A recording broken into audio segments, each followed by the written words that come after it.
Assalamualaikum warahmatullahi wabarakatuh. Alhamdulillahirabbil alamin wassalatu wassalamu ala asyrafil anbiya'i wal mursalin sayyidina Muhammadin wa ala alihi wa ashabihi ajmain. Jumpa lagi sahabat Azahri Channel. Jadi perdebatan soal nasab Pahlawi ini belum menemukan titik temu, ya. Belum mereda, tapi masih terus berlanjut, ya. Ada upaya-upaya untuk mempertemukan antara yang pro dan kontra dalam satu forum diskusi. Ini juga belum kelar, belum terlaksana, yang kabarnya akan mempertemukan antara Habib Rizik Syihab dari klan Pahlawi dengan Kiai Imaduddin, ya, yang punya tesis atau kesimpulan hasil penelitian beliau bahwa nasab Pahlawi ini terputus, ya, kepada nasab Rasulullah Shallallahu Alaihi Wasallam. MUI Kabupaten Bogor siap, ya, Insya Allah untuk menjadi panelis, ya, menjadi wasit gitu, ya. Iya, siap. Debat antara Kiai Imad dan Habib Rizik. Iya. Ya. Keilmuan dibahas dengan keilmuan begitu. Ilmuwan. Iya. Indah. Jadi menurut penelitian Pak Kiai Imad, jadi terputusnya nasab Pahlawi itu dari Ubaidillah, yang ternyata bukan putra dari Ahmad bin Isa, yang kemudian mendapat gelar Al-Muhajir itu, ya, katanya dalam penyelidikannya, ya, itu demikian. Saya periksa apakah benar Nabi Muhammad punya anak bernama Fatimah. Luar biasa banyak dalilnya itu dalam hadis, masih bisa, belum butuh ilmu nasab itu. Kemudian betulkah Husain ini mempunyai anak bernama Sayyidina Ali Zainal Abidin? Masih ada di hadis. Ali Zainal Abidin, betulkah dia mempunyai anak Muhammad Al-Baqir? Masih ada di hadis karena dia perawi hadis. Muhammad Al-Baqir, betul enggak dia mempunyai anak bernama Ali Al-Uraidi? Masih Ja'far Shadiq dulu. Ja'far Shadiq betul masih ada sebagai perawi hadis. Apakah Ja'far ini punya anak nama Ali Al-Uraidi? Betul, masih ada dalam perawi hadis. Ja'far Shadiq, betulkah dia punya anak Muhammad An-Naqib? Ini membutuhkan ilmu nasab. Kita lihat tahunnya berapa, kemudian kita sandingkan kitab, terkonfirmasi ada di dalam kitab. Kemudian betulkah Ali Al-Uraidi ini mempunyai Muhammad An-Naqib? Muhammad An-Naqib mempunyai anak bernama Isa. Itu terkonfirmasi di dalam kitab semasanya, yaitu Siri Silsilatil Alawiyah. Kemudian ketika Isa punya anak Ahmad, ini masih kita membutuhkan kitab Siri Silsilatil Alawiyah. Terbukti pula dia mempunyai anak namanya Ahmad. Ahmad punya anak namanya Ubaid. Ini silsilah Rizik Syihab, ada Ubaid di situ. Ini yang bermasalah. Tidak ada disebutkan kitab-kitab yang semasa dan yang paling dekat masanya dengan Ubaid ini dan Ahmad bin Isa yang menyatakan Ubaid ini benar anaknya Ahmad bin Isa. Tidak ada. Ahmad bin Isa itu dia menurut Ba'alwi wafatnya adalah 345 Hijriah. Ubaid anaknya katanya wafatnya 383 Hijriah. Anaknya Ubaid namanya Alwi, makanya mereka disebut Ba'alwi, keturunan Alwi bin Ubaid. Itu wafat tahun 400 Hijriah, berarti abad kelima. Kita lihat di kitab-kitab abad kelima, tidak ada sedikit pun kitab yang menyentuh, bahkan hanya menyindir, tidak ada, tentang nama Alwi sebagai keturunan Nabi ini. Kita lihat kitab yang lainnya, misalnya Tahdhibul Ansab karangan Al-Ubaidili 437 Hijriah. Kemudian kita lihat lagi dalam kitab Al-Majdi karangan Al-Umari 390 Hijriah. Kemudian kita lihat lagi kitab Muntaqilatut Talibiyah. Ini Tidak ada angka tahun wafatnya, tapi diperkirakan dia hidup atau meninggal dunia itu 490 Hijriah juga. Kemudian kitab abad ke-6 namanya Syajarah Al-Mubarakah, wafat 606, tapi ini kitab ditulis 597 Hijriah. Tidak ada juga Ubaid dikatakan sebagai anaknya Ahmad bin Isa. Bahkan dikatakan di situ anaknya cuma 3, Muhammad, Ali dan Husain, laisa lahu walad, tidak ada anak yang namanya Ubaid. Kemudian kitab abad ke-7 Al-Fakhri, kitab abad ke-8 Al-Asili As-Sabatul Musan, kitab abad 9 Umdatul Talib Al-Kubra karangan Ibnu Inabah. Tidak ada semuanya menyebutkan keluarga Ba'alwi, susunan nama-nama yang ada di dalam leluhurnya Rizik Syihab ini sebagai keturunan baginda Nabi. Lalu bagaimana dia sekarang jadi turun Nabi? Ceritanya di abad 9 itu leluhurnya Rizik Syihab ini mengarang kitab, nulis dewek arani kitab Al-Burqatul Musyiqah. Dari kitab Al-Burqatul Musyiqah ini namanya Ali bin Abu Bakar As-Sakran menulis silsilahnya bahwa dia namanya Ali, punya ayah namanya Abu Bakar, punya ayah namanya Abdurrahman, punya ayah namanya Maula Dawilah bin Ali al-Sahibud Darak bin Ali al-Ghayyur bin Muhammad bin Ali bin Muhammad Sahib Birmat bin Ali Qoli Khosan bin Alwi bin Muhammad bin Alwi bin Ubaid bin Ahmad bin Isa. Itu baru abad ke-9 895 Hijriah. Setelah 550 tahun Ahmad bin Isa ini wafat. Jadi 550 tahun sejak orang yang diaku itu wafat, baru ada pengakuan itu. Inilah yang disebut dengan argumentium ex silentio. Ada kesunyian di sana. Kalau ada kesunyian, tidak ada satupun dari 14 nama yang disebutkan dalam silsilah mereka itu dalam rentang waktu masa di mana diperkirakan orang itu hidup. Yang orang itu hidup, di kanan kirinya ada ulama. Kalau dia itu orangnya adalah orang Tarim, di situ ada Taiz, di situ ada Aden, di situ ada Siwun, banyak ulama yang mengarang kitab. Di Tarim sendiri ada ulama mengarang kitab. Setiap ulama yang menyebutkan yang mengarang itu di abad ke-5, misalnya Ibnu Samrah menyebut ulama-ulama di Tarim, tapi keluarga mereka itu di abad 5 Hijriah tidak ada satu pun yang disebut namanya itu. Nah, tidak disebutkan, inilah yang membuat aneh. Masa iya orang yang disebut mujtahid mutlak, katanya ini Ubaid ini mujtahid mutlak, sama Imam Syafi'i, Imam Hambali, Imam Ahmad bin Imam Maliki, Imam Ahmad bin Hanbal. Masa iya mujtahid mutlak, nggak ada yang ngutip sama sekali. Orang Tarim semua disebutin ulama di situ, kok dia adanya di Tarim, tetapi kenapa sama sekali namanya tidak disebutkan? Hada yadullu ala annahu ghairu mawjud hunaka fi dalikal waqt. Tidak ada waktu itu orang.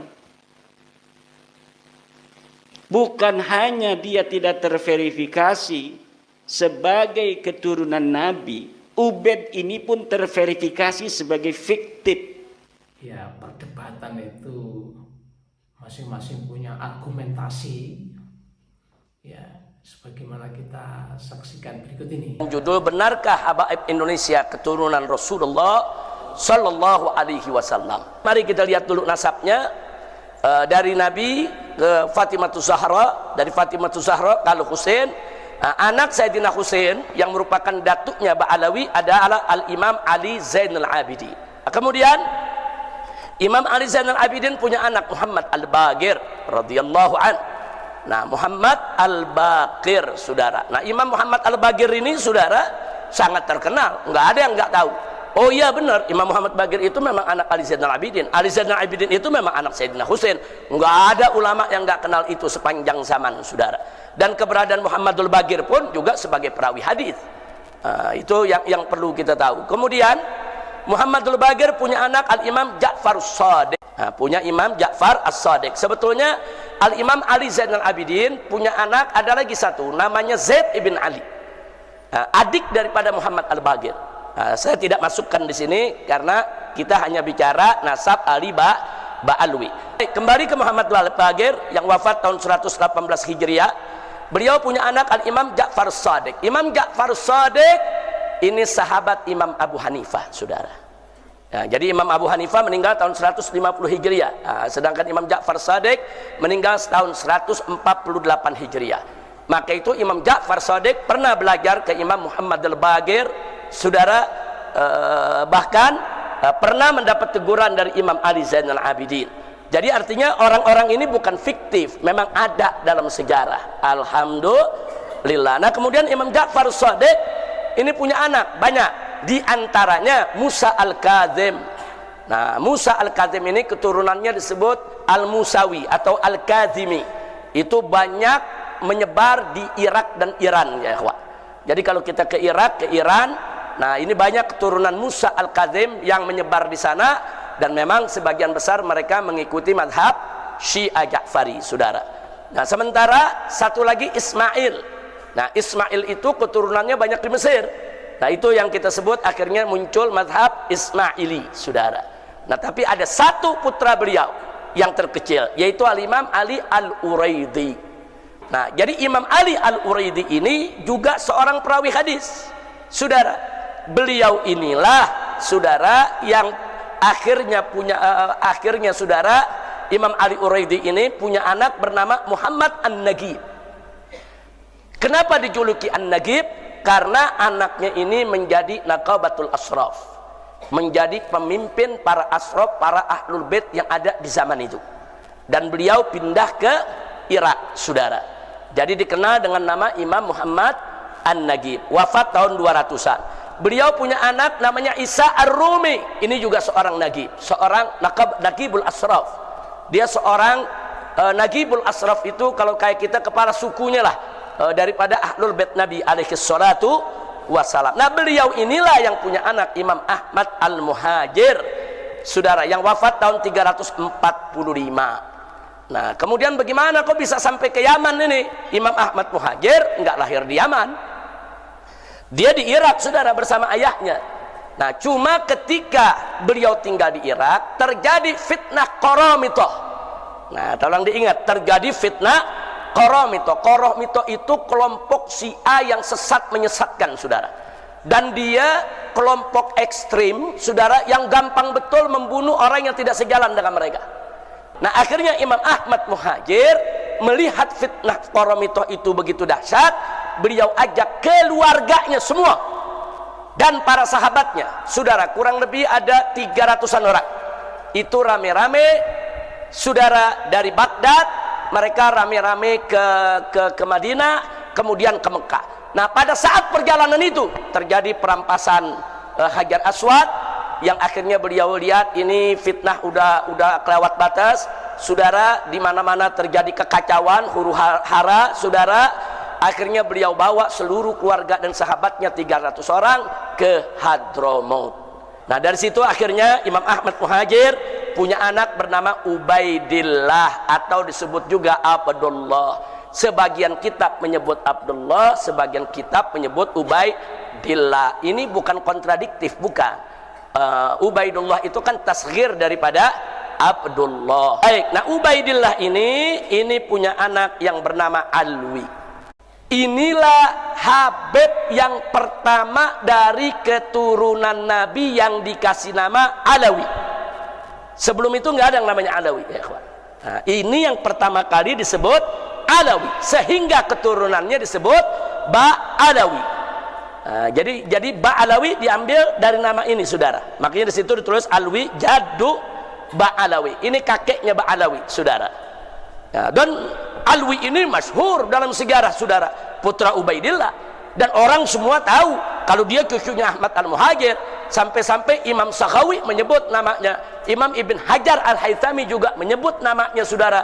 Imam-imam besar menyebut namanya dalam kitab-kitab mereka. Artinya apa?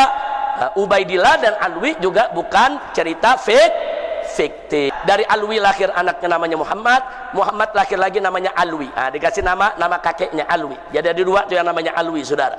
Nah, kemudian yang berikutnya, saudara, ada lagi Ali Khalid Ghassam. Nah, Ali Khalid Ghassam ini, saudara, tinggal di Yaman. Beliau punya anak ini yang makamnya sampai hari ini ada di Muhammad Sahib Mirbad dekat Sulalah. Dia masuk ke Oman, ya dia masuk ke negeri Oman di perbatasan. Nah, dari situ, saudara, ada dua anak Imam Muhammad Sahib Mirbad, ada dua anak yang sangat populer. Yang pertama adalah bernama Ali, yang kedua bernama Alwi, saudara. Nah, Ali disebut Walidul Faqih. Kenapa beliau disebut Walidul Faqih? Karena beliau ayah kandung Al-Imam Muhammad Al-Faqih Al-Muqaddam. Jadi kalau disebut Al-Faqih Al-Muqaddam, saudara, nah namanya Muhammad, ayahnya adalah Ali. Makanya Ali disebut Walidul Faqih, ayahnya Faqih Muqaddam. Sehingga yang bernama Alwi, saudaranya Ali, disebut Ammul Faqih. Jadi yang satu disebut Walidul Faqih, yang disebut Ammul Faqih. Kenapa? Karena memang Faqih Muqaddam ini tokoh sentral, habaib, saudara, yang sangat terkenal. Nah, kemudian mari kita lihat dari Al-Faqih Muqaddam itu melahirkan tidak kurang dari 75 leluhur Ba'alwi. Hampir semua ada di Indonesia. Ini marganya. 75 leluhur ini 75 marga, ya ikhwah. Sementara dari Ammul Faqih itu melahirkan tidak kurang dari 15 leluhur Ba'alwi. Yang salah satunya adalah Azmat Khan. Nah, Azmat Khan inilah yang akhirnya melahirkan para wali Songo. Ini saya sudah jelaskan dari tahun 2015 ini, ya ikhwan.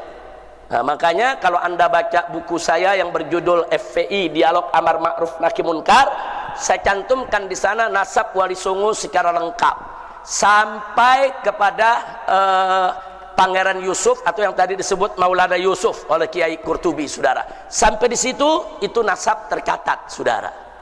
Nah, jadi supaya kita tahu, inilah uraian nasab para habaib Ba'alwi dan uraian nasab wali Songo. Ternyata wali Songo dan para Ba'alwi ini mereka bersaudaranya di mana?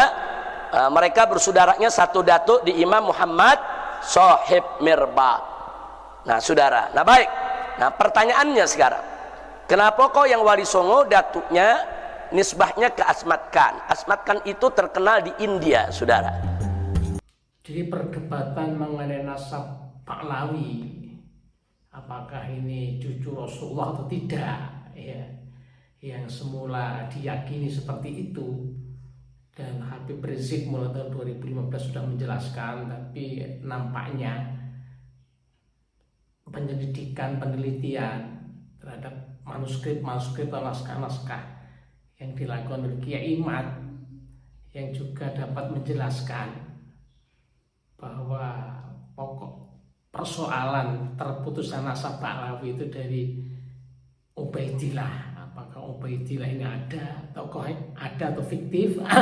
Apakah Ubaidillah ini anaknya Ahmad Al-Muhajir bin Isa apa tidak? Itu yang menjadi persoalan. Ya, perdebatannya masih terus berlanjut sehingga menimbulkan dua kelompok pro dan kontra. Ada yang yakin bahwa Pahlawi di Indonesia ini keturunan Rasulullah dengan tesis yang dimaksud Kiai Imad itu adalah hasil kesimpulan penelitian beliau, itu bukan cucu Rasulullah. Nah, ini dua kelompok ini terus berseteru, ya, bahkan cenderung sudah keluar dari koridor, saling mencaci dan sebagainya, saling memberi lakop-lakop, gelar-gelar dan sebagainya. Pahlawi palsu, ada begal nasab dan seterusnya. Karena ini perseteruan sudah begitu meluas dan perdebatan di dunia maya sudah begitu marah, maka ada ide-ide, ya, untuk mempersatukan dua kelompok itu dengan dipertemukan, ya, diskusi secara ilmiah, ya, karena katanya penelitian ilmu harus dilawan dengan ilmu, kan begitu. Tempo hari ada wacana mau dipertemukan di UIN ya, kemudian ada di pesantren, tapi itu semua tidak terlaksana. Yang dipertemukan sebagai tokoh itu katakanlah Kiai Imad yang punya tesis yang kontroversi itu, dan Habib Rizik sebagai tokoh Baklawi yang sementara ini sangat vokal, tapi pertemuan itu tak kunjung bisa terlaksana. Ya memang meskipun ada suara-suara garis tengah ya seperti Ustadz Adi Hidayat, tapi juga tidak digubris ya. Kalau pertemuan diskusi itu tentu kalau itu diskusi ilmiah kan harus ada moderatornya, harus ada pembandingnya. Kalau itu diuji ya tentu yang menguji itu harus lebih tinggi. Ya, itu seperti tesis di perguruan tinggi harus diuji oleh dewan penguji yang lebih mumpuni. Ya. Kalau di perdebatan ini siapa penengahnya, siapa pengujinya yang lebih kompeten, tidak ada ya, tidak akan ketemu, hanya debat usil dan bisa menimbulkan permusuhan yang lebih tajam. Maka sesungguhnya ada solusi dalam tarikh keagamaan Islam yang disebut dalam Al-Quran ya, di surat Al-Imran itu yang disebut dengan mubahalah ya. Dari kata bahala yubahilu mubahalatan ya, mubahalah itu saling melaknat ya, saling sumpah agar yang dusta itu mendapat laknat. Nah, itu mungkin bisa ditempuh ya. Jadi karena diskusi tidak ada ujung pangkalnya, masing-masing punya keyakinan yang kokoh, ya kita laksanakan aja mubahalah. Ya, seperti yang dulu zaman Rasulullah itu kan ada kaum Nasrani Najran datang ke Madinah, ya ingin membantah Rasulullah tentang Isa, ya, yang mereka berkeyakinan bahwa Isa itu anak Tuhan. Kemudian Rasulullah mendapat wahyu menjelaskan, ya, tapi mereka ngeyel, tidak mau menerima. Ya, sebagaimana diungkap di dalam surat Al-Imran mulai 59 sampai 61. A'udzubillahi minasyaitonirrajim. Inna masalah Isa indallahi kamasali Adam. Khalaqahu min turabin summa qala lahu kun fayakun. Jadi perumpamaan kejadian Isa itu seperti Adam. Kalau Adam itu diciptakan dari tanah tanpa ayah, tanpa ibu, kemudian Allah mengatakan kun fayakun, jadilah maka jadi. Tapi kalau Isa ini kan ada ibunya, ada bapaknya. Tahkum mirabbika fala takum minal mumtari. Jadi yang kebenaran itu dari Allah, dari Tuhanmu, maka kamu jangan ragu-ragu, kata ayat berikutnya. Kemudian di ayat yang ke-61, faman hajaka fihi mim ba'di ma ja'aka minal ilmi fakul ta'alau nad'u abna'ana wa abna'akum wa nisa'ana wa nisa'akum wa anfusana wa anfusakum summa nabtahil wa ja'ala la'natallahi 'alal kadhibin. Siapa yang membantahmu dalam urusan ini, urusan Isa itu nabi apa anak Tuhan, setelah datang kepadamu ilmu, maka katakan, ya, mari kita ajak anak-anak kita semua, istri-istri kita semua, mungkin semua nabdahil, kita bermubahalah, bersumpah, ya, siapa nanti yang bohong, yang dusta, itu akan mendapat laknat dari Allah.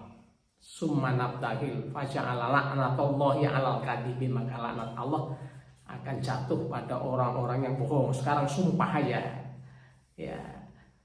Jadi sumpahnya antara lain, misalnya Rasulullah bersumpah bahwa apa yang telah kami jelaskan bahwa Isa itu Tuhan bukan anak Allah. Jika kami bohong maka Allah akan melaknat kami dan keturunan kami. Nah, demikian pula orang Nasrani yang meyakini Isa itu anak Tuhan juga bersumpah demikian. Jadi bahwa Isa itu anak Tuhan, anak Allah. Jika kami bohong maka kami dilaknat oleh Tuhan kami, begitu tantangan mubahalah. Tapi dalam hadis-hadis dijelaskan bahwa Nasrani dari Najran itu tidak berani mubahalah, dia pergi. Ya, jadi mubahalah itu tidak terjadi. Tapi kemudian di masa-masa berikutnya banyak peristiwa mubahalah seperti Ahmadiyah. Kalau di Indonesia ya suka mubahalah ya dulu Habib Rizik, Gus Nur dan sebagainya. Nah, sekarang diselesaikan mubahalah saja. Jadi sumpah Kiai Imad dan teman-temannya, keturunannya, bahwa Ba'alawi itu bukan cucu Rasulullah. Ya, kalau saya ini yang salah maka mudah-mudahan laknat Allah untuk kami semua, dilaknat oleh Allah. Kemudian dari Pak Alawi yang diwakili Habib Rizik diajak anak cucunya bahwa kami Pak Alawi adalah cucu Rasulullah. Bila kami salah, tidak benar kami ini bukan cucu Rasulullah, maka semoga laknat Allah atas kami. Begitu aja. Jadi sudah selesai. Kita adakan mubahalah, sumpah saling melaknat. Siapa yang bohong, faja'ala laknatullah alal kadibin, maka laknat Allah atas orang yang bohong itu. Begitu aja, sehingga bisa disudahi. Kalau diskusi tidak ada penengahnya, tidak ada yang lebih kompeten dari mereka itu, ya hanya debat kusir dan tidak akan selesai. Kalau sudah mubahalah, siapa yang yakin ya atas dasar keyakinannya, siapa yang tidak yakin ya sudah tidak yakin. Itu aja persoalan, karena memang nasab ini bukan satu hal yang utama dalam beragama. Nanti di akhirat itu yang dihisab itu amalnya, bukan nasabnya. Supaya tidak berlarut-larut seperti itu aja, karena kalau dibiarkan liar itu sudah banyak kepentingan, ya, kepentingan politik, kepentingan ekonomi dan seterusnya. Begitu pemirsa Al-Azhar Channel, semoga bermanfaat. Assalamualaikum warahmatullahi wabarakatuh.